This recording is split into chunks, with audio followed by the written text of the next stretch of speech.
Hi, Stu G. Thank you so much for coming on. It's so nice to have you. It's great to be able to speak with vegan yoga teachers who have been teaching yoga for a long time, who really understand what yoga was and kind of what it has sort of morphed into as of late. So it's a Yep. real pleasure. Thank you for coming on. No, no, thanks, Ollie. Thanks for inviting me. And as I said, anything to help vegans and to help put vegans in to put vegans in the right light, so to speak, and not just a trend, not just a trending lifestyle choice for some people, but something a little bit more meaningful and serious. So I'm totally honoured to be asked. Thanks for asking me. Thank you. Yeah, it was. We were both in. I don't know how I ended up in this magazine. Actually, I've talked to Brenda quite a bit since, but the vegan health and fitness magazine is where I found you, Yeah. and yeah, it was so nice. Brenda's. I think I will release her episode as well. The founder. She's now. Yeah. Yeah. Yeah. I don't usually do things like that, but I decided if you knew me, you knew that I really shun sort of media. Yeah. I'm quite what's the word? I sort of live off grid a little bit as far as media is concerned, but I just got on quite well with her when she contacted me. So I thought any publicity is better than bad. Any publicity is better than good. Any publicity is better than no publicity at that time. So I thought when I started, there was no vegan magazines, there was no vegan shops, there was no vegan restaurants, and I thought, well, good on you. You know, you've got something, and so I decided to do one of my rare ventures into the world of new media, so to speak. Well, yeah. She's good people. Good. Yeah, she does a lot of great things, and but thank you also for coming on here and just hopefully speaking to people and that the part of this platform is to allow yogis to listen in, right, without kind of making it judgmental against them necessarily, at least the position that I come from, but allowing a space so that someone who's, you know, not vegan yet, and we have a lot of people who listen Yeah, who yeah, aren't, can kind of come in and not feel judged and feel, yeah, just open to kind of like be a fly on a wall kind of yeah, conversation about it. yeah. What Yeah. I guess we'll start it off by when did you first get into veganism and yoga and kind of how those came together for you, if they were separate or at different times? Well, definitely separate, and Um, I first became aware of veganism in 1975. I was 15, and I was 15 in 1976, so I was a punk rocker.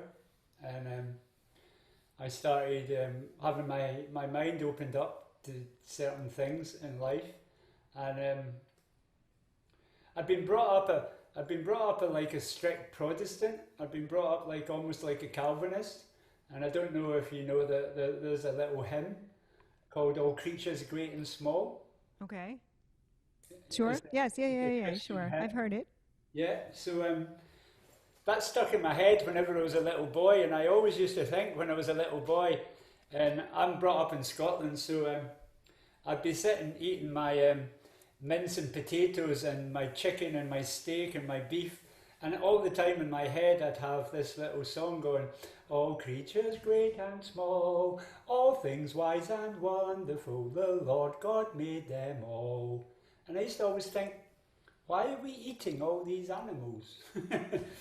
And that was sort of a consistent thing that I always had in my head all the way through till I was about 15, 16. And when I became a punk, I started realizing, I became a bit closer with people in London, I was sort of from the northwest of Scotland, quite a quiet suburban almost rural background. And I started being aware that there was things called vegetarians. There was people called vegetarians, and there was actually a vegetarian restaurant in London in 1976. And there was a guy called Sid Vicious. Yeah. He was the bass player in the Sex Pistols. And Sid Vicious worked in that restaurant. And Sid Vicious actually became a vegan for 2 weeks in 1977 when he was washing dishes in that restaurant. And I obviously became a fan of the Sex Pistols and the Clash and the Damned and the New York Dolls and the Ramones and all the punk bands that were coming out in '76. And everybody would go from Scotland to London to where you're from to see BGBs, to see New York Dolls, to see bands like that. And I got my eyes open to a thing that there was such a thing as vegetarians and vegans, and there was actually vegetarian restaurants in New York. There was vegetarian cafes, there was vegetarians. At this time, I think in Britain there was about 300 vegans, 300 out of about 57 million. So it wasn't, and they were probably religious freaks. And it was very much at its naissance that I became aware of it. And I do admit to being attracted to it, but it didn't really last very long. I just thought, well, drugs and alcohol and partying and punk rock and reggae music and ganja and everything was much more important than being a vegan. And then I started to realise that with reggae music, there was also something called Ital Food. And Ital Food is good food, it's healthy food, it's vegetables, it's fruit, it's mostly, even though a lot of people say Ital Food contains chicken and fish, but it was generally a better diet than I had been brought up on in Scotland, which was deep fried everything. So I started being opened up when I was quite young, but didn't pay much attention. And by 1982, a band called The Smiths came out, and The Smiths had a very famous record called Meat is Murder. And it was the first vegan record that I could ever associate with, and I still play it today in my yoga classes. Meat is Murder by The Smiths, 1982. Yeah. And I thought, well, Morrissey's a vegan. It might be quite good being a vegan, huh? So that lasted maybe a day, 2 days before the bacon sandwich and the cheese kicked in. And then fast forward with years of thinking and years of not doing anything about it, but still having it in your mind ever since you're a little boy that it's not great to eat animals or be involved in animal products in any way, because it involves the torture and the killing and murder of animals. Yeah. Fast forward to 1986 and I fell in love with a vegan chef. I fell in love with a vegan chef, and she was one of Britain's, she was from Bath, which is a small city outside, 100 miles outside London. And she was the chef in one of the first vegan restaurants called Huckleberries in Britain. So this is 1985, 86. So I thought I'll impress her, I'll become a vegan, huh? I'll become a vegan and she might love me even more than when I'm a drinking, alcoholic, drug-taking Scots person. And that didn't last that long. I married her and we stopped being vegans after a while. It went all downhill. And then to cut a long story short, I tried, I failed, I tried, I failed. And as you're saying, there's a lot of people who are not vegans yet and not being judgmental. I am the inspiration for you all because I tried and failed hundreds of times. Yeah. I intellectually and emotionally and spiritually, I was there. I was ready to be a vegan, but I just failed badly. I failed badly on ice cream. I failed badly on cheese. I lived in Paris, so I failed badly on French cheese. I failed badly on French cuisine. I failed badly on Scottish cuisine, London cuisine. And then I decided to go to law school, and I thought, well, I'm going to law school, I might as well change my life and be a vegan this time for good. and I've been like that for almost 30 years now. Wow. Yeah, but I gave up cooked food about 4 or 5 years after, and I became 100% raw for 7 years, 100% with my friends at that time, David Wolfe, who you probably know, and a guy called Dr. Doug Graham. Yeah. From Key Largo. David Wolfe, you know, is David Wolfe is the world's leading raw foodist. Huh? He has been Oh, yeah, yeah, yeah, He yeah. owned Sure. rawfood.com. David Wolfe. He invented the Nutri-Bullet, and he's also one of the biggest organic food sellers in the world.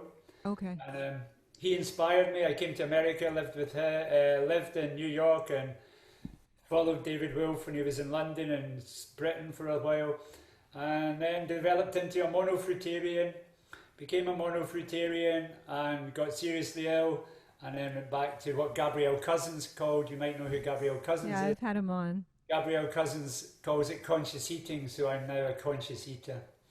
After being one of and as much as an inspiration to people who want to be vegan, once you are vegan and you go to those extremes that I went to, it's quite important to realise that there's such a thing as orthorexia. And orthorexia is what I ended up suffering from, which is a fear of eating something that will make you ill. So non-organic food made me ill. Fried food made me ill. Right. And I was one of the first people diagnosed with orthorexia in the States. And that's a very quick, abbreviated version of how I got to where I am now. And I'm now a conscious vegan of over 91. 91 is 30 years, 1991. So, Wow. And are you still raw? no, No. no.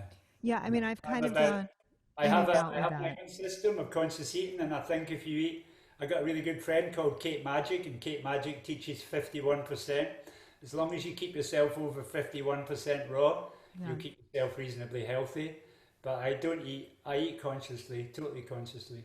If I eat cooked food, um, it will be healthy cooked food. Put it that way. And Right, right. followed by Yeah. yeah. I mean, I've seen that and I've gone through some of those different eating patterns as well as not the mono fruit. I've done a lot of fruit, but the mono fruit's a lot. Was that Fruitarian, I got into that when I was in Maui. I lived in Maui with a lot of the people from Nature's First Law, and they live up trees and they only eat monofruitarian. A guy called Dr. Doug Graham's a really good teacher, and Professor Rod Rubin. They were really good teachers, and they were both monofruitarians when I met them. And if you follow the science of it, it's probably one of the healthiest things to do to your body, but you need to live in Maui. yeah, in the colder You need climates, to I be think able to it's pick the starfruit off the trees, the mangoes off the trees, the macadamias off the tree, and you need to eat it there and then while you live in the tree. I went straight back from Maui to Williamsburg, where I was living in Bedford Avenue, and got seriously ill through yeah. parasites. What and what have you found like it's interesting you said that you failed a bunch of times. I had the same, failures. I call it I was plant-based until I shifted to being vegan. And then that was a shift as I see it in the heart. Um, but before that there were just times. There were times where cheese happened, not very often, but it did. Yeah, And something I worry about is so often when somebody gets off track, like if as a parent, like if your kid does something wrong, it's good to bring them back. And I yeah, think sometimes what happens, especially on social media with vegans, it's like somebody screws up and then they're out. They're terrible. They're horrible. Like yeah, yeah. you throwing tomatoes at them or No, no, whatever, no. and I Yeah. don't think it helps. No, it doesn't. No, not at all. One of the things I learnt from, I forget who it was, one of the raw food teachers I had, um, it's a really good line to tell people who are being over dogmatic. If people are over dogmatic, Yeah. a really simple solution is a little bit of bad food is better than too much good food. A little bit of bad food can be a lot better than too much good food. People who overeat healthily Yeah. are overeating. People who eat wisely but have to eat some bad food are much wiser. It's much wiser to have a little bit of bad food. I But see. otherwise, you end up orthorexic, and orthorexic is a serious condition. I weighed 7.5 stone. I weighed 7.5 stone. That is just under £100. Oh, okay. Okay. Wow. Yeah, Yeah. seven That's and a half stone. Right. And how tall are you? 5'10", Oh my goodness. 5'11". Yeah. Okay. Yeah. I mean, that can Yeah, be a problem for sure. And it's. because I felt as if I would eat, if I ate something, say I was at your house and Yeah. you made me non-organic I would eat one fruit at a time. So say you made me non-organic strawberries and non-organic watermelon and gave me non-organic pears, I would know that they were non-organic, Right. and they'd make me feel ill. Got I'd it. have to lie down and be physically ill. So the same with chips, the same with fries, the same with bread, the same with everything. I can eat all those things now. I can eat them. I can eat little bits of them and not make myself feel ill about it. And Yeah. that's the definition of orthorexia. And orthorexia is as dangerous for food faddists like modern vegans and Right. modern raw foodists as anorexia nervosa, Yeah. which, Because as you know, kills a lot of young women, especially right. young women. Yeah.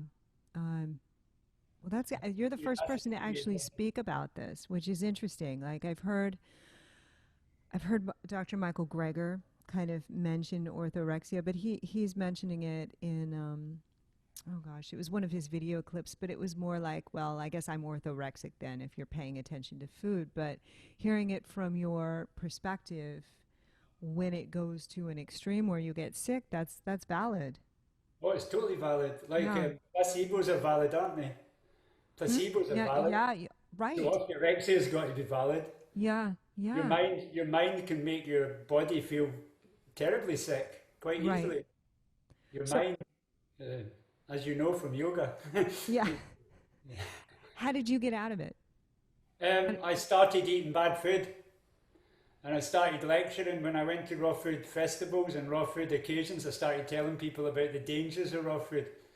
If you're a young woman, the attraction of being thin Yeah, is different from being a man. When a lot of men try to keep their body weight on, so at first I'd be eating a lot of black olives. I'd eat maybe 40, 50 calomaters a day.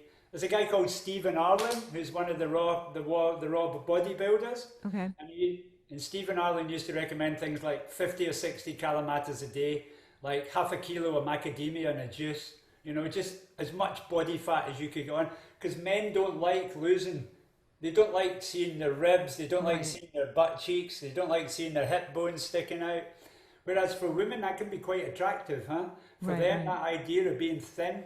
So for me, I thought, well, I was looking at my body and I was just thinking, God, I have to do something, and I have to put on weight, and I couldn't put on weight on a raw diet.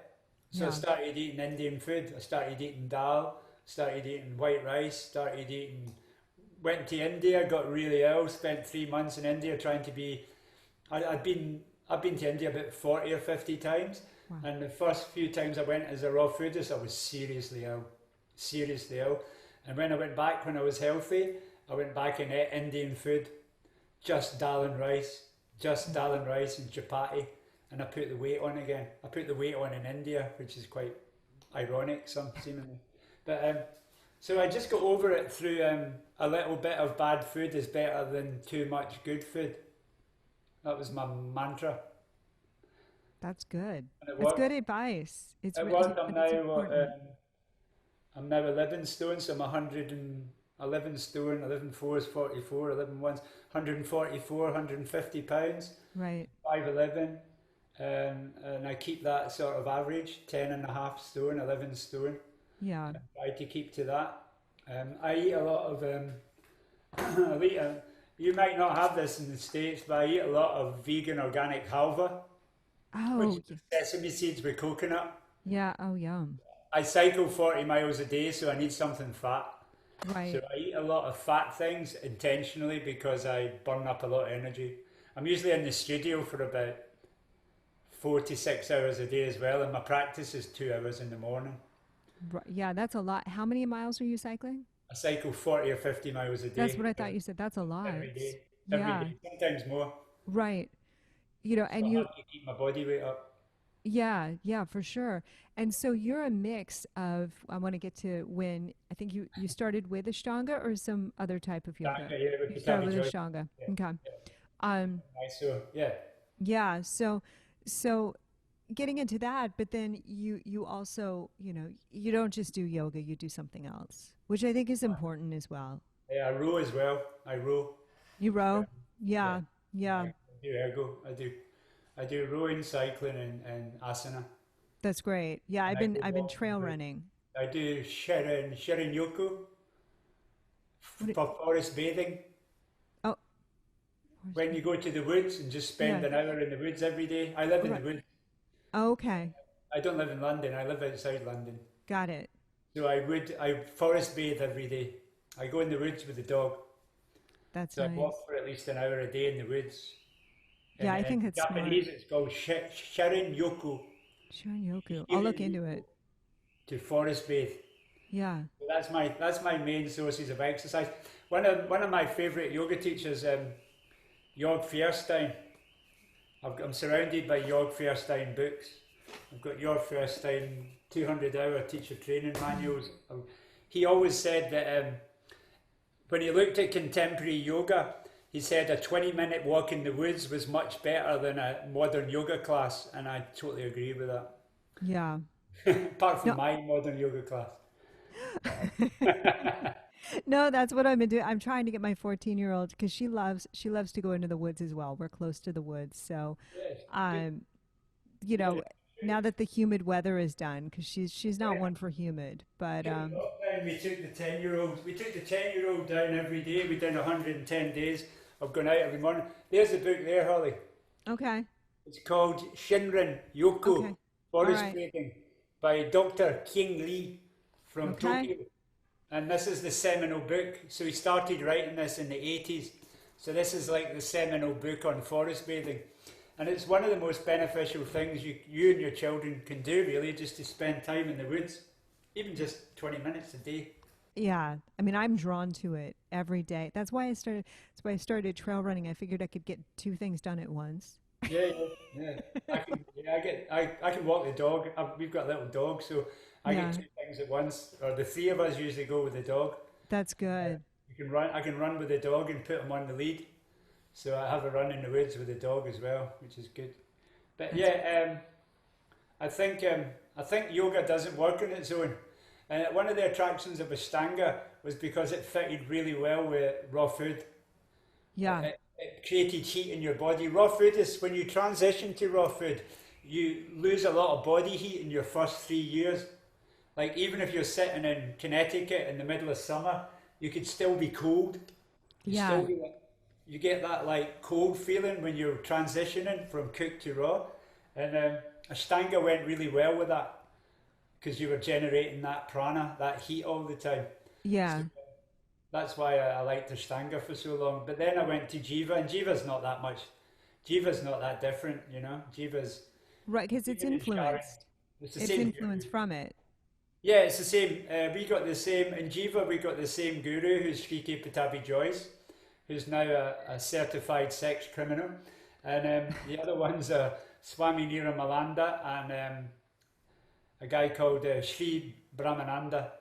His real name is Dr. Mishra, he was a physicist from Carolina or California. California, I'll go for. And so they're the three gurus of Jiva Mukti. But David and Sharon were really close to Patabi Joyce. So a lot of the asanas are similar. A lot of Yeah. the sequencing is similar.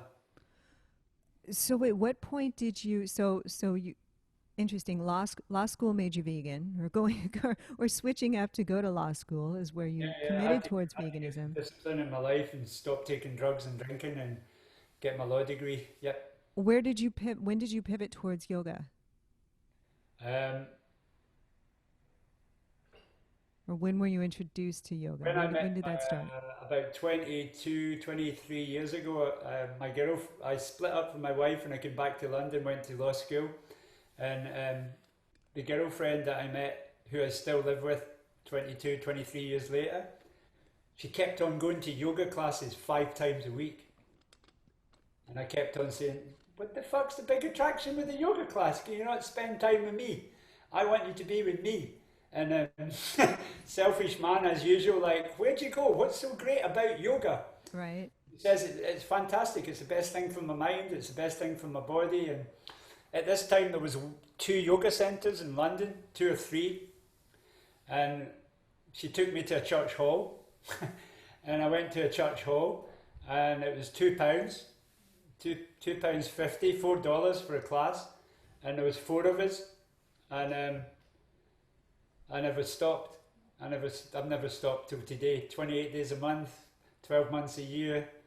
I practice every day, and I started in a place of great difficulty with severe back injury.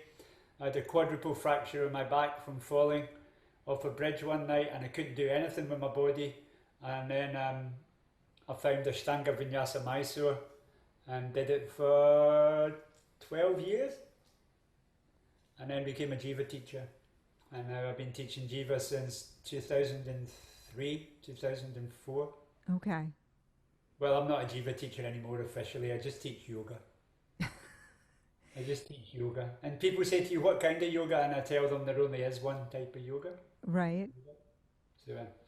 So I'm trained in that. I'm trained with Sharon and David, and I trained at Shivananda, and I trained in Ashtanga, but I just teach yoga. Right, right. Yeah, I mean, I think it's all the same as well. That's what I try to do, is just pull from everyone's different experiences with it, because we're all going towards the same direction. You're trying to achieve yoga and then liberation. So it doesn't matter whether it's a Iyengar yoga or Ashtanga yoga or Kriya yoga or Nada yoga or Kundalini yoga. It's just yoga, isn't it? So. Right, exactly. And I think yoga should have a clear and distinctive political voice, especially in animal rights, human rights, civil rights, women's rights, and all the inalienable rights that we should have that are being so deteriorated within your culture in America and within us in Europe as well. So I think yoga's got a really important political part to play in the next 10 years. Which is why I've stuck with it. At times, just before we started, you mentioned what yoga had become, and sometimes I felt like hanging up the boots and saying, I don't want part of this anymore. Yeah. That's what I was saying about not being involved with media and not being involved in it. I don't advertise myself. Everything I do is underground. People advertise me. I don't specifically market myself. And I was at the stage where I thought I'd just go back and be a human rights lawyer or something and do something else. And the only reason that kept me going is because I realised it was 1.4 billion people go to their mat every day. And if I can talk to 500-600 of them a week, I might be able to influence them so that the world is a better place and it's not full of the white supremacy, the racism, the xenophobia, the clear disregard for human rights and women's rights and gay rights and LGBTQ rights. And I think yoga's got a super important place in the next 10 years, especially the next 10 years, because that will determine where we actually get to, especially with climate change. Yeah, so see, we'll back up a little bit. When you went to law school, what was your degree in? What was your focus? Well, I went to learn more about human rights and civil rights. Human rights and civil rights. So it's what we call civil liberties in England. Okay.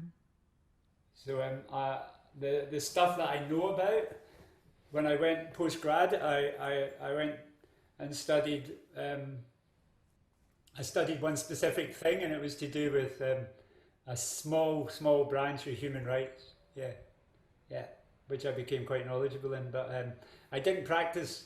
I couldn't handle the system. I couldn't handle I couldn't handle being a solicitor or being a barrister or going to court, because it's so archaic and it's so class-ridden in England. I didn't go to Oxford. I didn't go to Cambridge, and I don't have a degree from there. I don't have any qualifications. I didn't go to a private school, so I was never going to be a respected lawyer or a respected judge. And those pathways are only open to a small class of people in Britain. It's a very archaic system. Got it. So I chose to put all my energy into animal rights activism and political activism, from pressure groups like Earth First, Reclaim the Streets, Animal Liberation, at the moment Extinction Rebellion, which we're doing 2 weeks of action now in London. So even when I was at law school, I was involved with something called a movement against the political, there was a political movement called, that the Conservatives brought in to ban the meeting of young people having raves, and I was into rave music. So they brought in a law called the Public Order Act in 1994, which outlawed meetings of more than 7 people with music of repetitive beats. And as a lawyer, I was really interested in how they were criminalising young people for having parties, because it was against all their right-wing ethos of their inheriting their class system. Even the Prime Minister, I don't know if you understand British politics, but the Prime Minister and all the people in British Cabinet all went to the same school. Okay. They all went to the same university. They're all part of a class system, which is quite archaic but quite ingrained in British society. And for us to upset that, we had a thing called the Second Summer of Love, where everybody took ecstasy and everybody started to party and everybody started free love. And this is when yoga started again, funnily enough. Yoga came out of that. The same way yoga came out of Ginsberg and the Beat generation and the hippie generation for you, and what I call the American Veda happened. So you had these whole Vedas that have happened in America. In England, we had in 1989, we had a thing called the Summer of Love, where the vast majority of young people between 16 and 30 took ecstasy every weekend and partied. Right. The government didn't like that. So they started to criminalise people, which as a lawyer interested me. So I became part of a group of people who campaigned against the criminalisation of rave culture, which in turn was associated with spirituality, yoga, veganism, all the alternative arts. Yeah. And that's what came out of my university, really. Okay. So, I mean, it makes sense that you would eventually gravitate towards Jivamukti. Yep. Yeah. Yep. Because I knew they were in. They were the only 2 teachers who spoke about veganism and political. Yeah. And kind of weaving it in. Yep. Which is, I mean, I'm not a Jivamukti student. I'm a Dharma Mitra, but I think at some point I've got to do a Jivamukti training because it's just right up my alley. And I love that, you know, it's taking action, right? It's not just It's getting on the mat and you know, doing your practice. The mat's not that important. The mat's right. pretty way down the line after lots of other things. Yeah. I think women's place in society is much more important than what you can do in a mat. And this is whatever a woman's place in society is in America under the present administration. It's not regarded very highly, is it? So, no, I don't know if anything's regarded very highly under the present. No. But then the majority of people like yourself and like-minded people are the people who are going to alter that, the people who can change that, who can make. As I said, that's why I stuck with yoga, because I knew we had 1.5 billion people who did go to the mat every day and who were open-minded or could be open-minded because they made that step to come to yoga. Yeah. And the same with veganism. You know, if me and you had went and started talking in the media 30 years ago, 40 years ago about our food and our diet and our commitment to veganism, people would have just laughed at you. Right. Look how much has changed now. Yeah. In Britain, it's everywhere. In Scotland, veganism's huge. Yeah. Here, every supermarket, every shop, every restaurant has got a vegan option. I spent years walking about with little bags of nuts, little bags of Tupperware, and going to a restaurant and having a lettuce and a glass of water. Right. Look at you as if you were weird. Do you know what I mean? And what are you having, sir? I'll have a plate of lettuce and a glass of water, please. How many times I said that in posh restaurants and good restaurants, and they didn't accommodate you. You know, oh, we could make you something vegan, sir. What about some ham and cheese? Is that okay? You know, that's recent, isn't it? For us, that's 30 years ago, 20 years ago. So if we can change that much and make such a paradigmatic shift in our lifetimes, we can change lots of other things. We can change that white supremacy. We can change that recurrence of open racism and anti-Semitism. We can change that again for the better. And that's what gives me optimism. That's what gives me optimism. And the fact I can go out now and buy a vegan ice cream at my corner shop. Because the only place I could ever do that before was San Francisco, Maui. You know, that was the only... When I went to Maui in San Francisco, I was like, wow, you have vegan ice cream in the local store? You can get a juice? You know, and I was telling the class this morning that America is a preemptive state. If you look at what's happening in America now, it could well happen worldwide. So it's important that America pulls through because it influences so many other states in the world. And that's why I always put a great emphasis on America as a cultural hub for the rest of the world. Because the rest of the world, if you think about modern history, think about the way veganism's grown. It grew out of America. It grew out of the 60s and beat culture and hippie culture. It completely, all the whole food movement, if you know about the whole food movement. Sure. Yeah. And do you know about the Whole Earth Catalogue? The Whole Earth Catalogue was a major book brought out by hippies in the 60s. No. That completely paved the way for veganism, for self-sufficient lifestyle. And if we can make that happen in 30, 40 years, we can change the white supremacy and the racism and the misogyny and the xenophobia. And that's what gives me hope.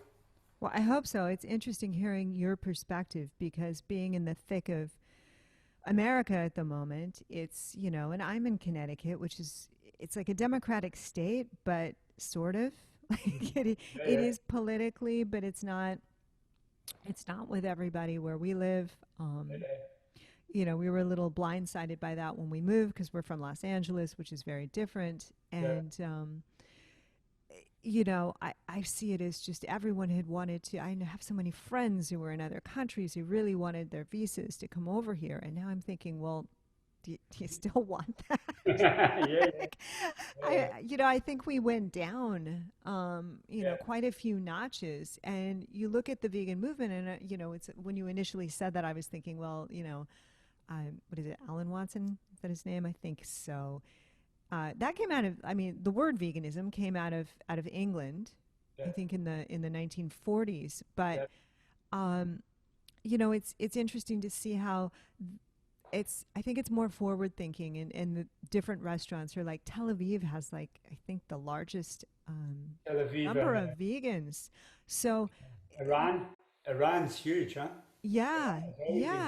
So Iran had a raw food vegan movement many generations ago, and I think maybe Connecticut is a bit like going through that neoliberal phase, but I think if you look at other states and you look at other areas within America, when I was young, I went to Austin and Houston, and I thought, shit, what the fuck am I doing here, man? I don't want to be here. But now I've been to Austin, and Austin's cool. Yeah, and San Diego was never cool either. San Diego was never cool, and it wasn't. My sister lives there. Sure. I went there a long time ago, and then I did this road trip after I'd been in the States once, and I went up through Boulder and mucked about where all the hippies had went, where was the tomato farm? In Tennessee? Yeah, all that sort of hippie trail. Where that farm. And all them would have hung out, and they would have climbed hills and meditated for 2 weeks, I did all that. And then there's still that part of America that is quite diverse and quite anarchic, and you'll never lose that, thank God. I know a lot of them will be despondent at the moment, but just think about the people in Oregon that are out in the street, and you think about the people in Wisconsin that are out in the street today, and you're thinking the people who went through all hands up, don't shoot, one, you know, all the movements since that time. And today I was talking about it. Today in class I played Four Dead in Old Rhio by Neil Young. Okay. And it's 50 years since those kids were killed in university and campus. Four Dead in Old Rhio. And I was like, not much has changed in 50 years. You know, there's a vigilante shooting people in Wisconsin, or it's the National Guard shooting people in Old Rhio. But just think about the transition that went through that. Right. Just think about the place of black people within society through that period of time, from the Vietnam War right up to now. And there's been massive changes for the better. Massive changes. Right. And I don't think Americans should be despondent about that shift to the right that's taken place, because we've had shifts to the right. Europe had the biggest shift to the right, and now look at Germany. Yeah. You know, look at Europe's shift to the right, whether it was in Germany, Italy, Spain. They had huge shifts to fascism. That was in 1945. Look at us now. Germany is one of the liberal states in the world, and it's one of the most freest countries in the world, and it's got great relationships with its immigrants, great relationships with the Green movement. Germany was the first country with a Green MP, for example, a woman called Petra Kelly. She was the first ever environmentalist to be in parliament in any country. So things change. No, that's good it's good to remind us of that. we need perspective outside of the US, and I think it's the same with the vegan. I think the vegan I sometimes am embarrassed I hate to admit this, but sometimes I'm embarrassed telling people I'm a yoga teacher. Sometimes I say I'm an electrician or a plumber or something, because I don't want to get into a conversation about being a yoga teacher. And sometimes when people ask what I eat, I just say, you know that question? Yeah. Oh, yeah. Hi, Holly. What are you eating? Oh, I can't have that. I'm a vegan. Oh, what do you eat, Holly? What do you eat? Right. How many times have you had that question? What do you eat? Yeah. Can you eat anything here? Can you find anything? Yeah. What do you eat? And do you know what they say? They really dread asking me that question now. Because if anyone ever asks me that question, I either say, I eat conscious food, and then just shut up. Or I say, I eat mangoes, I eat durian, I eat jackfruit, I eat watermelon, I eat tofu, I eat pears, I eat apples, I eat oranges, I eat tempeh, I eat brown rice, I eat quinoa, and I just, until they tell me to shut up, my girlfriend will go, shut up, and he said, well, he asked me what I ate. You know what I mean? Now he's getting the answer. Yeah. And vegans eat all that. Isn't that fantastic? We've got all those things. Right. And funnily enough, I did talk a lot today in my classes. I do talk a lot. Usually we do a really hard physical vinyasa for about an hour, and then I manage to get a little bit of philosophy and a political dogma in at the end. But I was also stressing, apart from going through Neil Young and various old things, what do you eat? And I was saying, well, how many diet books have you ever bought?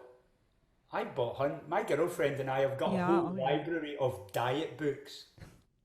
So I was teaching this one woman today, and I said, don't do diets, do life. And she said, what do you mean? And I said, don't change your diet, change your life. Eat what you're happy eating, and don't judge yourself. This is for all the vegans out there and all the wannabe vegans and all the people who judge people on what they eat. Don't have a diet and say, I follow a vegan diet. Just follow your life, follow your instinct, and do what makes you happy. Do what makes you content in life. Don't follow a book because it says in that book that you should eat this, this, this, and this. Don't follow a person because Joe Bloggs says, do my diet, it will make you lose weight and have a set of abs. Don't follow diets. Diets are the worst thing in the world. Just eat consciously and eat what makes you content. Eat what makes you happy, even if it's a little bit of bad food. Even if you have a little bit. I've not had sugar for 25 years, but I wouldn't kill myself if I had a bit of sugar. Good. I'm a bit too strong-minded to have sugar, but same way I'm too strong-minded to have alcohol. I'm too strong-minded to have cocaine. I'm too strong-minded to have marijuana. But I could do because I used to love them all. I Right. loved them all. They were fantastic at some time in my life. But I'm almost 60 years old. Why would I want to do that again? I've done that, you know. So Right. I think it's important for people to realise in the vegan community and people who want to be vegans, not to listen to dogma, not to buy diet books and follow diet books. Follow your life. Do life. Don't do a diet. And you know yourself, when you're accustomed to eating what you eat, you don't see it as a diet, do you? You just No. think No. that's what me and the family eat. That's what we eat. Do you know what I Right. mean? We don't see it as being a certain diet. Well, yeah, it's funny you said that because last night I make these like black bean brown rice burgers. Mm. And we had them for dinner, and the girls wanted they wanted these waffle fries that we stick in the air fryer. Yeah, You know, yeah, and I was thinking, okay, I'm gonna go on the wild side. I'm gonna have some organic fries tonight, right? Because I don't usually eat that. It's yeah, just like I try to stick to just real food, and you know, it's so funny because they wanted the waffle fries. Well, I'm not going to eat the waffle fries because the waffle fries has too much shit in it that I'm not going to eat. It's yeah, like, and so I was like, all right, we'll do the waffle fries. And so my husband at some point goes, were you going to do the shoestring fries? And I said, well, no, because I had enough time to actually think about it. So I was like, oh, I'm good, I'm all good. But it's so funny, like because you think about what you put in. I just look at it as fuel, yeah, although yeah. some fuel's a little more tastier than other fuel at times. But The really old Scottish? Um, there's a really old Scottish saying which isn't very pleasant at all, right? But we were brought up post-war, so they still had ration books. So you still had to go to the shop and get your milk and give a little ticket for it. Yeah. okay. My mother used to say to you say to her, "What are we having for supper? What is this, Mum?" When she gave you the plate, and she goes, "Shut up and eat it. It doesn't matter what it tastes like." Nice. She just saw food as something that gave you life. Right. You said, "Shut up and eat it. It doesn't matter what it tastes like." You know, it was probably like made from lard and with white bread, fried whatever, and boiled potatoes, and you know what I mean? She'd just Yeah. say, "Shut up and eat it," because they were used to not having any food. Right. So they just said it doesn't matter what it tastes like. I can just imagine that saying that to my daughter or your daughters and just go Oh like yeah, that. we'll use that tonight. Let's let you know. We'll see how it goes. We'll check notes Yeah. later. Georgina's my daughter. She sometimes has to fry waffles as well, Yeah. and she'll times me and Shaz will just look at her and go, "Well, just think about what we had when we were kids." Do Oh you know my what I mean? gosh. It's like she's Yeah. doing quite well. Do you know what Right. I mean? She has salads. She has a good portions of fruit every day. We never had that. You know, by the time we were 16, we were living on deep fried Mars bars. Honestly, Exactly. I did. Yeah. I lived on deep fried Mars bars Wow. for quite a while. Yeah. Did you raise her? Is she vegan? No. She's No. allowed to eat whatever she wants. Okay. Quite conscious, but she won't eat she doesn't like white meat. She has salmon. She'll Yeah. eat but she's allowed. Do you know what? I've got two old boys as well. Okay. I've got a 29-year-old and a 30-year-old. And what I did with them when they got to George's age, 11, 12, is that I used to say to them, "There's $30. Come to the supermarket with me and buy what you want. And you eat what you want. That's Yeah. your food. You Yeah. think about it, you choose it, you buy it, and you can help cook it. I'll help you cook it." Yeah. And they sorted out the diets pretty quick. Do you know what I mean? They didn't waste. They'd have a couple of treats like yogurts with sweet corners and things like that, and the Muller Light or whatever, and a cup. But it didn't take them long to suss out if you've got $30, you want to get something that's, whole meat pasta, like tins of tomatoes, whatever. Yeah. And they worked it out themselves. I don't Yeah. think you should force your kids. I don't think you can force them to be vegan or to follow your lifestyle because remember when we were kids, we wanted what we wanted, not what our mums and dads were Oh, giving us. exactly. That's it's potentially a really good way to get them to go on the wrong way because we let we let both of our girls come to it at their own time. Like Yeah, they yeah, just, we cooked what we cooked in the house, but when they were outside, I made them aware because we weren't vegan. We weren't a vegan family when we had our kids. So it yeah, was a gradual thing. So it took a while for both of them at different times to make that decision. But, we just allowed them, like, if you're out, think about what you're eating, where it's coming from, yeah, yeah. and make your own decisions. My oldest, who's 17 now, she was laughing yesterday. She goes, "Yeah, I was like a fake vegan for a whole year. Like, I told you I was vegan, and then, like, I have cookies and stuff." I was like, "Oh, Freaking it. are you are you real vegan or fake vegan now?" She goes, "No, no, no, I'm a real vegan." But, like, let her You come to admit it. to being a fake vegan. That's cool. That's Yeah, cool. I mean, I think I think we have to give them the benefit of being. I think all people with children that are listening, you have to give the benefit of the children actually having their own intellect and their own way of working things out. And my 29 and 30-year-old, they eat pretty healthily. yeah, Do you know what I mean? They don't. George is only 11. Excuse me, 12. Um, and she knows inherently what she knows what junk food is. She knows what's reasonably good for her and reasonably healthy. yeah, And the same with the boys. They got educated and then they made their own choice. They went through a whole phase at 15, 16 of going to parties and drinking beer and eating takeaways, but it didn't last that long. You see, the right, same way they went through stages of smoking pot and drinking beer. That it didn't last that long because they knew what the other side was because they had went through that. They, right, right. they had they had been talked to. It wasn't hidden from them. It wasn't like it was just talked about and it was accepted.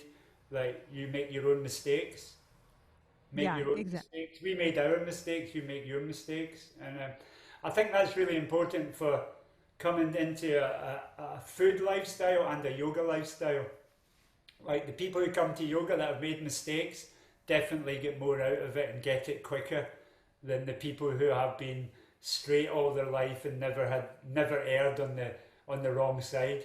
I think the people that have went off the tracks and come to yoga at a bit later in life definitely become much more um, true yogis. Yeah, I think because they've went through crap in their life, they went through changes in their life, and I think if you've gone through crap and you've gone through shit times, to come yeah, to yoga is so much more like a veritable phase of your life, and I think that's the same with food as well. If you went through bad food and anorexia and bad diets and Scottish diet, English diet, European diets, fried food, dead animals, whatever, dead fish, whatever. I think when you come to it, you're much more knowledgeable because you went through it. I think you're right. It's funny. It's something I was bringing up. Do you know who John Joseph is? Since you talked about punkers and he's a crow. He was from the Crow Mags, so he's from that a little bit later. But I just had him on the podcast. We were talking about that too because he grew up in this like foster home and completely abused, and he's a bhakti yogi now, Right. and among some other things, and a triathlete. But yeah, real interesting guy. And it's interesting because I think, when you've had something in your past, like I had a bad upbringing. So I think sometimes when you can see the other side of things, Yeah, yeah, yeah. then you see the reason or the point or Yeah. the And it works the other way as well, didn't it? Because yeah, I know a lot of people that were brought up in alternative communities, yeah, i.e. in teepees, in communes. I yeah, know a lot of people who were brought up in remote parts of Scotland and Wales, and they were brought up, quite a lot of American people who came here started communities, and we've got the first ever Tibetan Buddhist community in the West is in Scotland. So there was a lot of alternative lifestyle people. yeah, And the children that were born into those communities, into vegan and vegetarian and strict communities, see by the time they were 17, they were all in the big cities in BMWs having McDonald's and selling drugs. right, right, yeah, All of them. All of them. Almost to a T, every single one of them would leave that community and infiltrate into like drugs, cars, alcohol, fast living, because they never had it where they, they've been brought Right. up, vegans in a teepee Right. in the middle Right. of a cold field. Do you know what I mean? Yeah. So by the time you get to 16, you leave. Right. You leave, Exactly. you leave and go to London, or you go to Edinburgh, or you go to the city, and that works the same way in reverse, doesn't it? Yeah, I think so.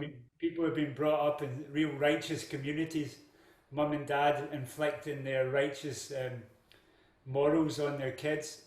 When it's turned round the other way, they rebel against it. They'll go, well, Right. I Yeah. don't want to, I don't want to live in a Buddhist commune. Yeah. Do you know what I mean? Right. Right. Go Right. partying and drive a fast car and eat McDonald's. Do you know what I mean? Exactly. Yeah, but, that's another thing about the vegan lifestyle and the trending. You know, that magazine. That magazine strikes me as, a lot of magazines. What's it called? Vegan lifestyle. There's other magazines in Britain that are vegan lifestyle magazines as well. And I never quite get the food thing. I never quite get the food thing because I don't see it just as a food thing. And there's so Right. much emphasis put on the food, and I don't think the food's that important. I think the whole. I mean, yes, the production of the food's important, but not the presentation of the food. That's what I mean. It's Right. important that you go to the root of it, and the root of it is the slaughter of millions of animals every hour to produce that food. And I think there's not enough emphasis put on that still today. Of that, what car do you drive? What shoes do you wear? What's your Right. handbag Right. made of? Where did you get that coat? Is that wool? Do you know? And Yeah. where does that wool come from? That wool comes from a farm sheep that had a terrible life. It was brought up in New Zealand or Scotland. Oh, but it's merino wool. It's the best wool. It doesn't matter. Do Right. you know what I mean? And I think that whole thing and that lifestyle veganism is Yeah. like, what's your favourite recipe, Holly? You know, I know you make Yeah. those Yeah. bean burgers, and could you give me the recipe? I was like, yeah, that's important, fantastic, it's Right. great. When they asked me for a recipe, I just said, get some hulled hemp seeds and put them in a blender with 2 dates and some mango and spirulina and eat it. Do you know what I mean? It's Right. like, Right. like it's Yeah. I mean, I I see think it's. veganism as being I see veganism as a much bigger vista than food.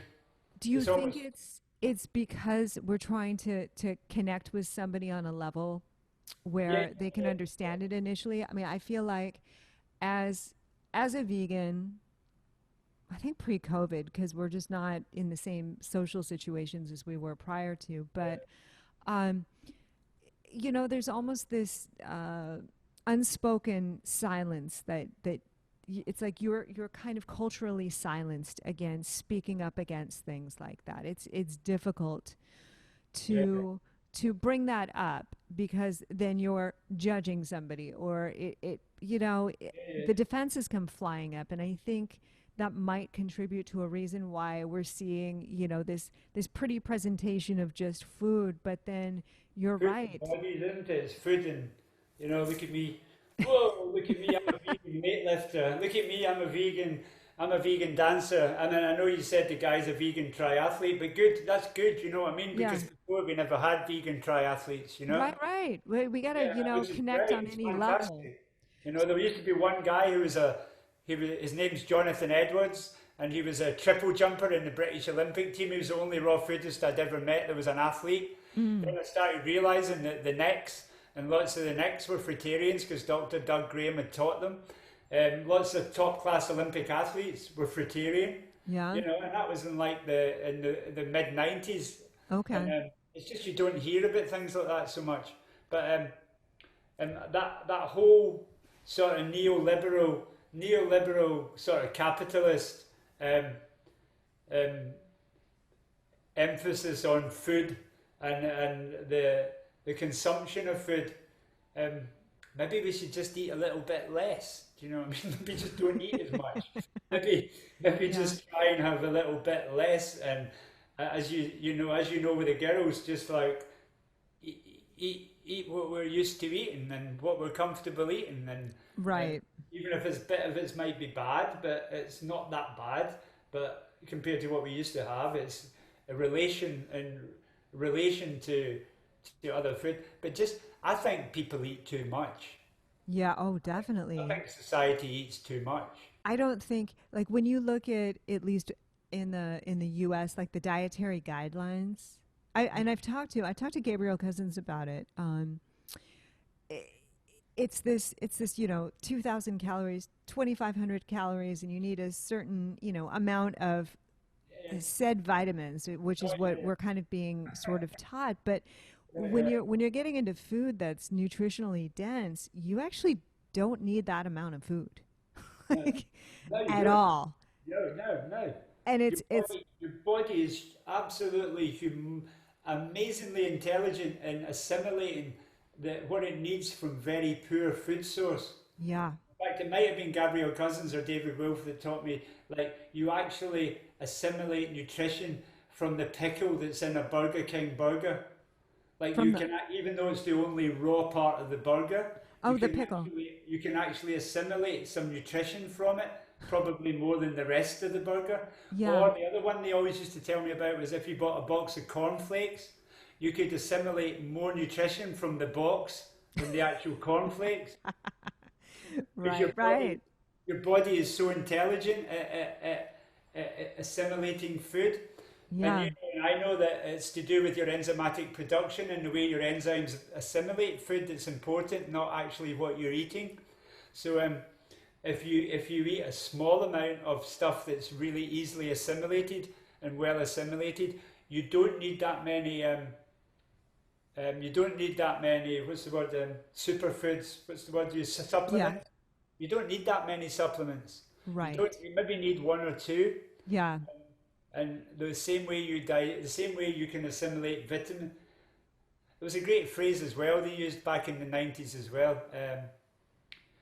I'm going to talk to you. I forget who started their talk like this, but he always used. It might have been Gabriel Cousins or David Wolfe or one of that sort of group of lecturers at that time, or raw foodists or conscious eaters.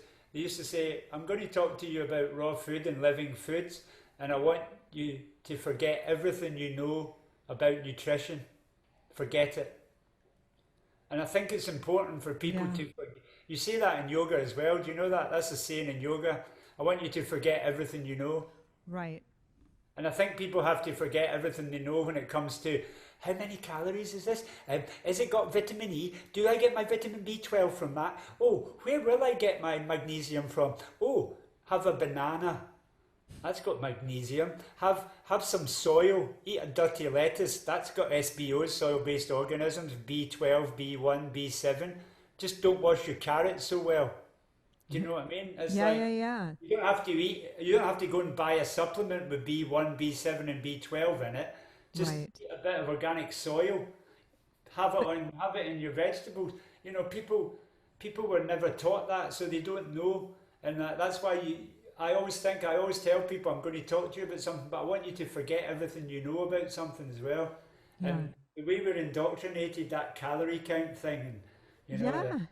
I you mean, it's unlearning everything. It's scary to got to see unlearn the that. amount of information that's pummeled into us. And then, Yeah, and especially now, like, yeah, my gosh, with the world, I don't know how it is so much over in London, but it's like, I, they're just spraying everything. The world has been like sprayed right, with Lysol and Clorox yeah, and all this stuff that's not going to help.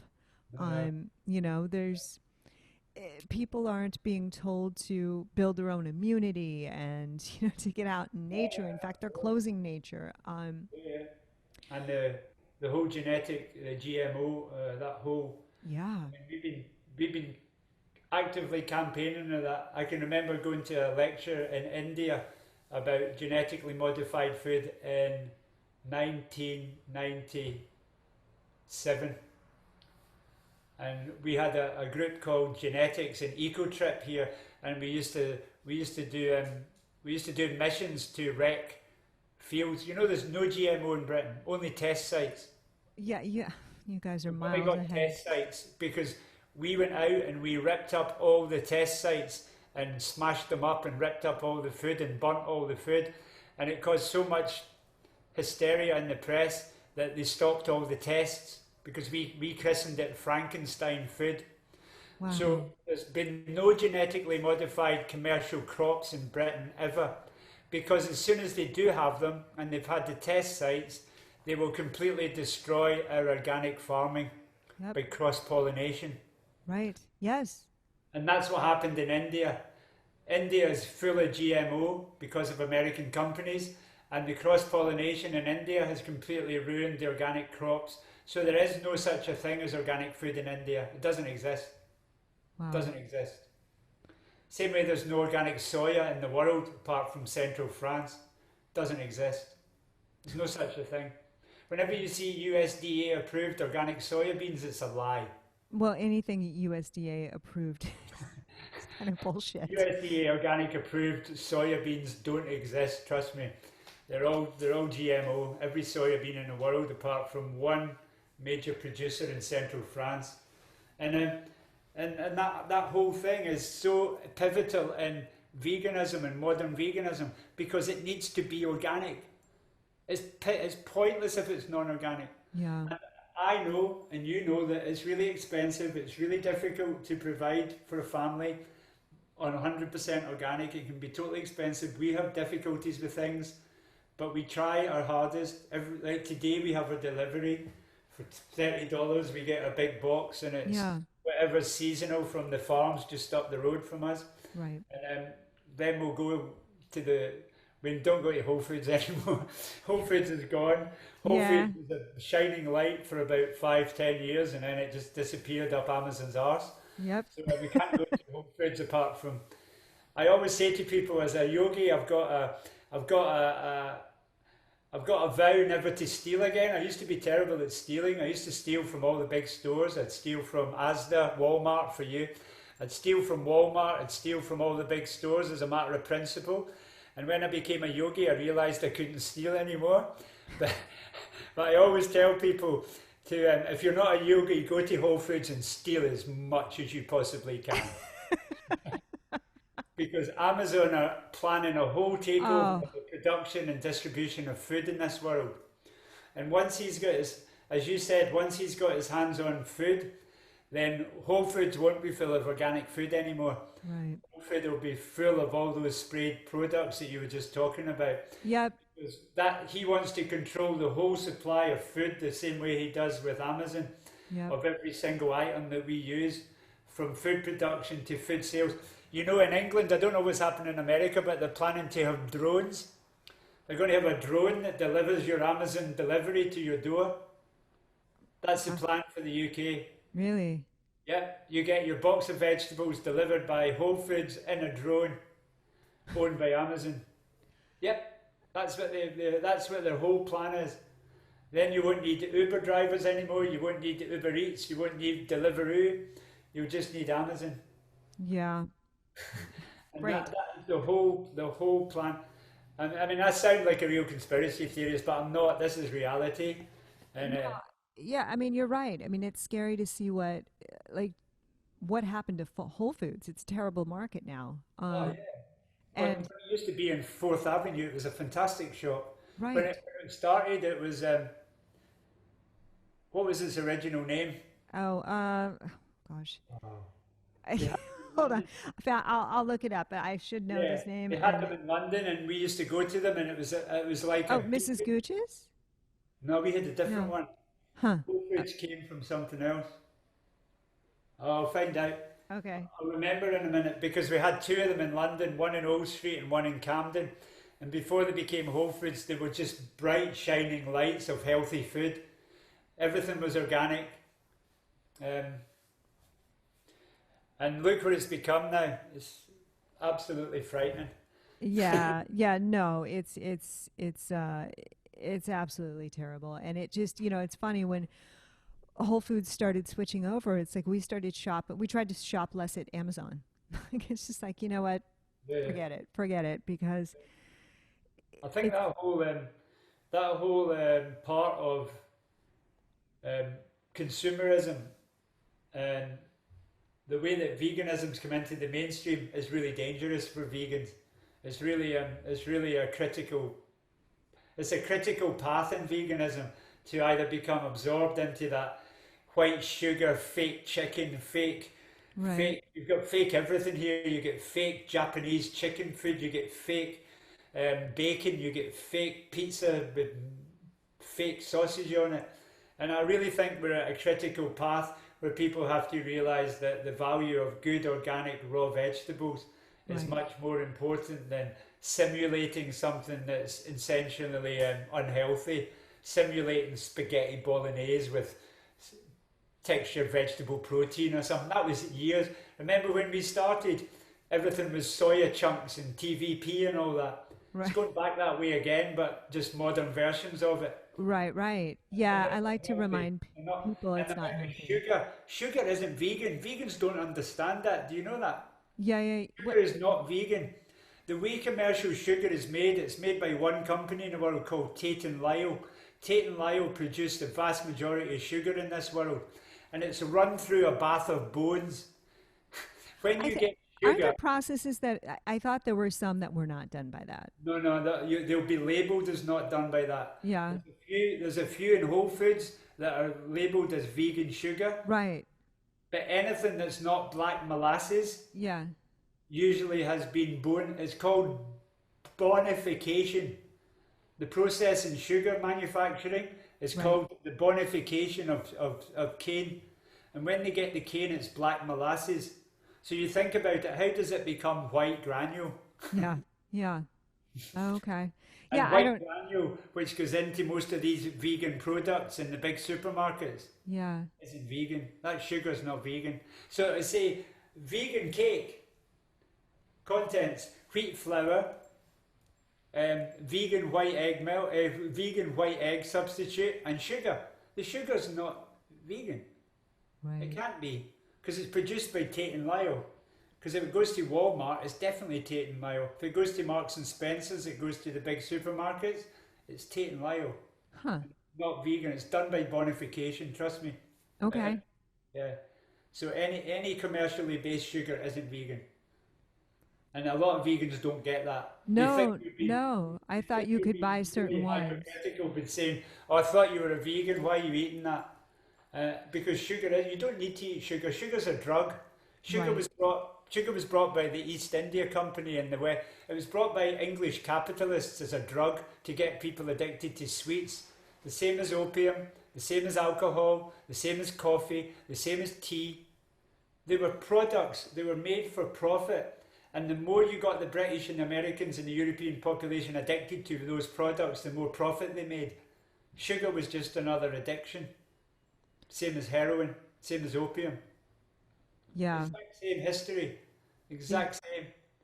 Before sugar became common in Europe and England, every skull that you'll ever find of any pre-sugar Homo sapien had perfect teeth. Perfect teeth. Yeah. Post sugar, no teeth. I've got no teeth. It comes from being brought up in Scotland. Right. Yeah. Because it's an addiction. Sure. When I gave up everything, the hardest thing to give up, harder than cocaine, harder than alcohol, harder than coffee, was sugar. Sugar. Yeah. Sugar was the hardest thing to give up. And thank God we got coconut blossom. Thank God we got yacon and stevia and things that people can get sweet. I love dates. I just use dates. Yeah, dates and water. Fine. Yeah. Yeah. Anything for other people to use to break that addiction. And that's so important you get rid of that addiction, because you're not meant to eat sugar. Right. And I think all of these things really block the mind and the veins. Yep. And it makes us makes it harder to think for ourselves. Oh yeah, totally. Yeah, it's a drug. Remember the kids when you gave them a packet of Haribo or a packet of sweets, and what they were like after? We don't. It's just taken for granted. Kids go mental. They go hyperactive after you give them sugar. So do adults. Exactly. But they have a bigger come down, and it's more detrimental for the rest of the population. Yeah. All right. Fair enough. My gosh, I could talk to you forever. A couple quick questions before Yeah, we wrap it up, sorry, or Holly, we we will probably go on forever. take away from any of your questions. Sorry. Well, it's all perfect. I love to see where it goes. It's like you have a rough idea where it might go, and then where the conversation leads is always more interesting than something I could think about prior to having it. Good. So what are your classes looking like in London right now? I just like to have a little reality check of where places are with COVID, because I know our news is somewhat blocked of what real things look like. So what does a yoga class look like at the We moment? went into lockdown on 27th March, and we came out, yoga teachers came out on 25th of August. Okay. Sorry, 25th of July. Okay. I've been back for 6 weeks now. So I went back to this. A lot of yoga teachers never came back. Yeah. A lot of office people haven't come back. Right. Schools have just gone back yesterday, today, like this What week. what came back? The schools. The school. Yeah, us too. Schools Okay. open again, like this week. So 27th of March to 25th July, and a lot of teachers never went back. I went back straight away because I'm not a great fan of Zoom. I mean, I was Zooming to like Right. 200 people at first, 300 people, 5-6 times a week, and now I Zoom to about 50 or 60, 4 or 5 times a week. But when I went back to the studio, the social distancing means usually my classes are between 60 and 80 people. It's a big studio I teach at. Yeah. So a big studio holds between 60 and 80, and I would regularly get that 5 times a week. With social distancing, I can have 20 people, Okay. but it's live streamed at the same time. So Oh, maybe right. have 60 or 80 online. The numbers have gone right down online in the last 3 or 4 weeks Yeah. because people have gone back to the office. So yoga studios are on the precipice of collapse because Right. they've obviously not got enough money. Yeah. They're probably surviving on 10-15% of their income. I tried to support the 2 studios I work for, and I got my own studio as well, like in my garden, my own privates. That all finished because I'm not allowed to adjust. Okay. I'm not allowed to chant mantra. No Oh. props, no props. Okay. Less classes, but their Right. schedules have been cut back because of the time to sanitize the rooms. People are scared of coming back. Yeah. The general consensus is people are quite happy at home and they don't want to travel out to a studio because you got to take the subway, you got to take. I cycle everywhere, and a lot of people have started cycling as well. There's been a big upsurge in cycling. Yeah, us too. But it will get cold soon. It will get cold this week. It will start getting cold. Right. And then people will take the subway, and people don't want to go in the subway because that's one way of getting ill. So we're probably back to the studio for 6 weeks. Very limited numbers. A shadow of what it used to be. Right. And the imminent second spike is probably just round the corner, I think. Yeah, you think Most so? of the other European countries have had their second wave. I think you're still in your first wave. Yeah, I don't know what we're doing here. Yeah, I don't think know we're in this. sometimes either. Don't worry, I have no idea sometimes, but I'm a bit apprehensive about the second wave because then we might go into lockdown again, and that Right. means the studios will shut. Right. Yeah, I know, and people have pulled away from Zoom. I've pulled away from some Zoom as well. Um, I just don't think it's part of yoga to be. I've got a lovely definition of yoga. I'm writing a book called The Definition of Yoga, and it's mostly artwork actually, but there's 108 definitions of yoga in it. And the one that I'm using a lot this moment is yoga is the means by which we directly experience reality. okay. You can't directly experience reality on Zoom. You have to be face to face with your teacher. I think so. I think too as well. That whole guru shisha, that whole relationship Yeah. is done through being in the presence of someone. And if you're in the presence of me, we've got an energy between us. Right. We can't have that energy in Zoom. We can have something. I know we can have something electronically, Right. but it's not direct means. to experience yoga. Yeah. And after 5 months, same as you, I've just about had enough. I bear with it and I do it, but I'm desperate to get back. And I think it's mentally harmful as well. Yes. I think it's got certain mental health issues that people are underestimating at the moment. Yep. The whole lack of touch, because we can't. My classes are very hands-on. Right. I do 50 people a year teacher training, and a lot of it's adjustments. Yeah. No adjustments. No adjustments.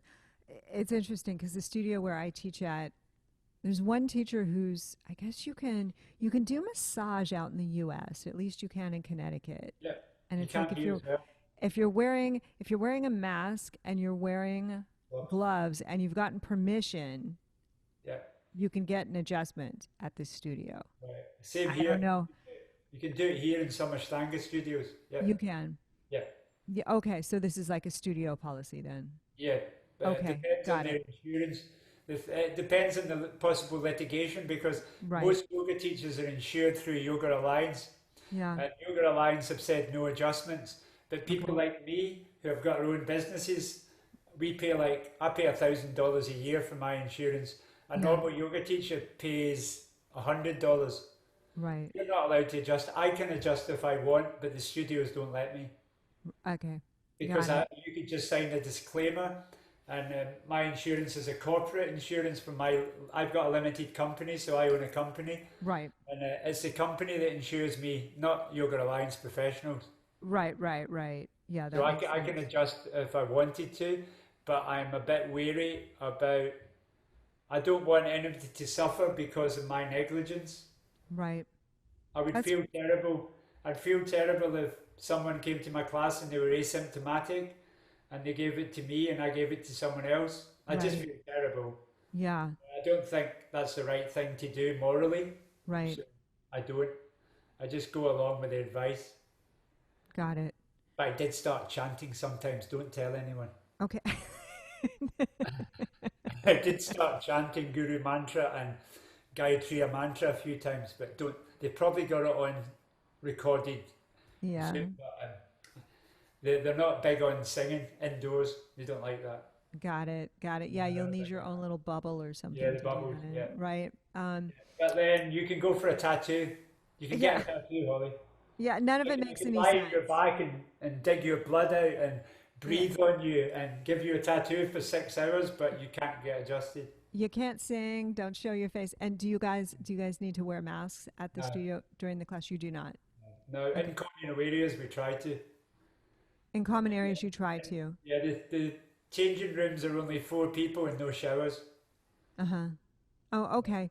Great. Yeah. I'd like to know what Yeah, what yeah. other countries are actually Me too. doing. I ask him Cool. in America what's happening as well. I ask in Yeah. France what's happening. And France is a lot of Europe's a lot different from here, huh? Yeah. France, France is they're more on lockdown than a lot of other countries. Scotland's on lockdown more than here. Different parts of Britain are different from Yeah. Scotland's different from Ireland. Ireland's different from Northwest England. Northwest England's different from Wales. Wales is different from London. There's so many rules and regulations. Yeah. Yeah, And I think it depends on where it hit. I mean, it'll be interesting to see if we get a second wave over here. We're going to see a slight increase, I would imagine, because of the schools going back in. But universities as well. yeah, I mean, but we're right adjacent to New York, so we were hit initially without knowing it was happening. So I think, we had more people over here that actually had it Yeah. than knew about it, is my guess. So you have a workshop coming up in Nepal. Is this going on still? No, cancelled everything. It was now. canceled. Okay. Cancelled all my workshops apart from one in Wales, which is Okay. just 4 or 5 days. I'm not. I had 2 in Nepal and 1 in Sri Lanka at Christmas, Okay. and I cancelled them all. Canceled them. I don't think people are confident yet. Yeah. So apart from the fact probably nobody wanted to come, I wanted to go, but you can't Right. go. You can't get into Nepal and Sri Lanka at the moment. You can't. No, Yeah, I would have, you know, us no. scummy Well, Americans over here. you'd have to stay under armed guard in a hotel for 14 days and get tested every so many days. Got it. Sri Lanka is really strict. India's going through a terrible time. And Nepal is completely, airports shut, no one's allowed in.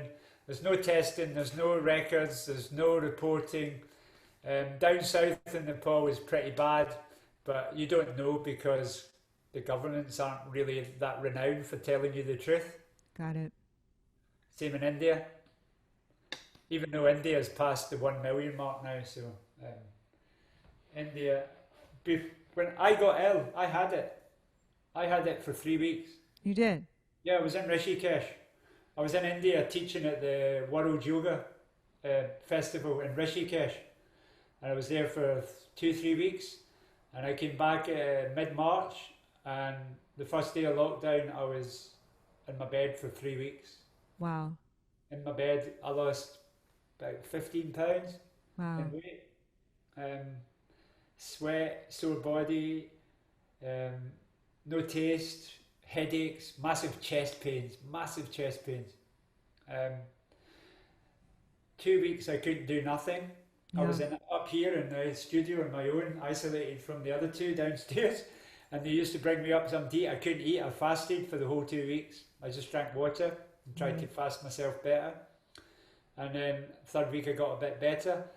But do you know what? I actually got out mid COVID and taught classes online. I don't know how I did it. I just thought, if I lie here feeling ill all day, I'm just going to feel terrible. So I used to go down and teach online to like 200 people and then go straight back to my bed. And I never told anyone I had COVID. Wow. I was sitting on Zoom. I was sitting teaching 150, 200, 300 people on Zoom. And I never let on that I had it, because I just wanted to appear strong. And as soon as it was finished, I'd run back up here and run over on that bed over there and just go back to sleep for another 15 hours and then get up and do another Zoom. Oh my gosh. Were you demoing that while you were doing it on Zoom? No, No, I you don't weren't. demo You were just... Zoom. I don't think you should demo on Zoom. If you're doing vinyasa, there's no room, there's no place for demo at all. Not at all. If you're doing vinyasa, it should be a taught class where you sit cross-legged, the same way Indian teachers teach, and just talk. You don't demo. Okay. And if you buy the leading manual on Yogasana, Okay. which is a small book, It is a small book. coming in at $100. This is my manual. Okay. It's called the Handbook for Yogasana Teachers. The incorporation of neuroscience, physiology and anatomy into the practice by the world's leading scientist in yoga, a guy called Mel Robbins, which is probably the best book ever on yoga. Okay. Science. He says that demonstration is useless because if I demonstrate an asana, what part of the body are you going to look at? Are you going to look at the bit I want you to look at, or are you going to look at the bit that you want to look at? Okay. Research has shown when you demonstrate something physically, people look at what they want to look at, not what you're telling them to look at. Got it. That comes from the world's leading scientists. All right. Well, you know what you're And doing. I'd go for him any day than some gym teacher from LA who wants to show off her best Dvipada Shirshasana, you know. Right. I'd much rather stick with the trusted neuroscientists of Iyengar Yoga. Fair enough. All right. Well, I will make sure to put all of those books that you showed us on the show notes. If you ever have $100, buy that book. Okay. If you ever have a few dollars. Have you ever heard of Rhio? Do you know who Rhio is? Can I plug all my mates from a long time ago? Go for it. Go for it. No, I don't know who that is. One of the best raw food vegan cookbooks you'll ever get is by a woman called Rhio. She looks like Dolly Parton. Okay. Her name is Rhio, Rhio. Got it. And I last contacted her just after 9/11, and I don't know what happened to her, but I lost contact with her. But she gave me the 2 best food books I'd ever had. If you want recipes, it was the best raw food cookbooks. And the other one is Julianne. Do you know who Julianne is? No. Julianne is a transsexual from LA who owned one of the first posh food raw restaurants, and his raw food book changed my life as well. So I don't know if you ever find these people again, but they might be worth digging out if you can find Rio's cookbook. It's an amazing book. I'm trying to think of anything else. Dr. Doug Graham is also a really, really wise man, if you know who Doug Graham is. Yeah, I have his 80-10-10 book. Right, yeah. That's him, right? Yeah. Try and get his little book called Grain Damage. Brain damage. No, grain. Grain damage. Okay. Grain. Okay. G-R-A-N. Okay. He'll tell you all why grains aren't good for you. Dr. Doug Graham was partner of a really lovely woman called Professor Ros Grubin, who was another pioneer of modern raw foodism. I always want to plug these 2 or 3 people along with David Wolfe, because they're the ones that changed my life. They're the one that made the difference to me. Along with Gabrielle Cousins, who will probably not be able to remember me, but I used to own the first raw food vegan restaurant in Britain, and it was called We Are Raw. Oh. We Are Raw, which is an acronym for war. Nice. And Gabrielle Cousins knows me from that. Awesome. But that was one of the books that changed my life as well. Conscious Eating by Gabrielle Cousins. Yeah, that is a good book. I have that one. Yeah. But I've got to go and feed my daughter. All right. Well, right before I let you go, where can people find you? What's the best way to connect? London School of Yoga. Oh, I should have worn my t-shirt. I wore my America t-shirt for you. Make America breathe again. I meant to wear my East London School of Yoga so I could have some blatant plug from my website. It's eastlondonschoolofyoga.com. Okay. Well, I'll plug it for you. I've never been on Facebook in my life, and I've never been on Instagram in my life, and I've never been on Twitter in my life, but I do have some adorable friends that do it for me. But it's under East London School of Yoga on social media.